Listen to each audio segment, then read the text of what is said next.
മദ്യനയ അഴിമതി കേസിൽ ഡൽഹി മുഖ്യമന്ത്രി അരവിന്ദ് കെജ്രിവാളിന് വീണ്ടും തിരിച്ചടി. 4 ദിവസത്തേക്ക് കൂടി ഇഡിയുടെ കസ്റ്റഡിയിൽ വിട്ട് ഡൽഹി റൌസ് അവന്യൂ കോടതി ഉത്തരവിട്ടു.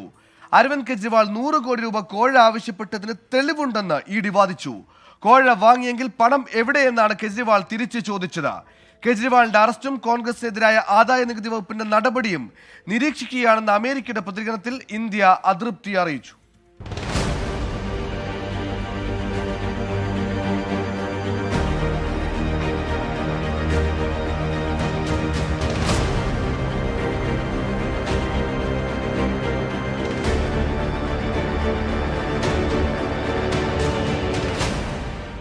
ശക്തമായ വാദപ്രതിവാദങ്ങളാണ് റൌസ് അവന്യൂവിലെ പ്രത്യേക കോടതി മുറിയിൽ ഉണ്ടായത്.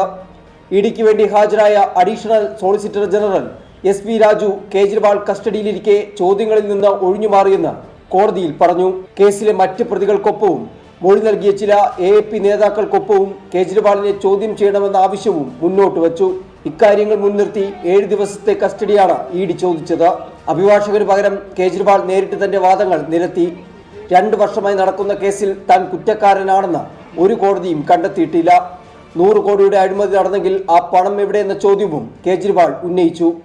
കേസിൽ മാപ്പുസാക്ഷിയായ പി ശരത്ചന്ദ്ര റെഡ്ഡി BJPക്ക് ഇലക്ട്രൽ ബോർഡിലൂടെ 55 കോടി നൽകിയതും ചൂണ്ടിക്കാട്ടി. ഇതിൽ കോടതി അന്വേഷണത്തിന് നിർദ്ദേശിക്കണമെന്ന് കേജ്രിവാൾ ആവശ്യപ്പെട്ടു.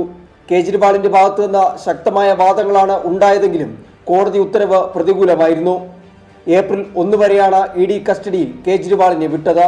കേജ്രിവാളിന്റെ അറസ്റ്റ്, കോൺഗ്രസിനെതിരായ ആദായ നികുതി വകുപ്പിന്റെ നടപടി എന്നിവ നിരീക്ഷിക്കുകയാണെന്നും നീതിയുക്തമായ വിചാരണ വേണമെന്ന ആവശ്യം ആർക്കും തള്ളിക്കളയാനാകില്ലെന്നും US വിദേശകാര്യ വക്താവ് മാത്യു മില്ലർ പറഞ്ഞു.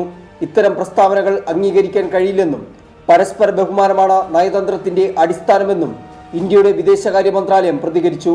സ്വതന്ത്രമായ നീതിന്യായ സംവിധാനം ഇന്ത്യയുടെ അഭിമാനമെന്നും വിദേശകാര്യ വക്താവ് കൂട്ടിച്ചേർത്തു.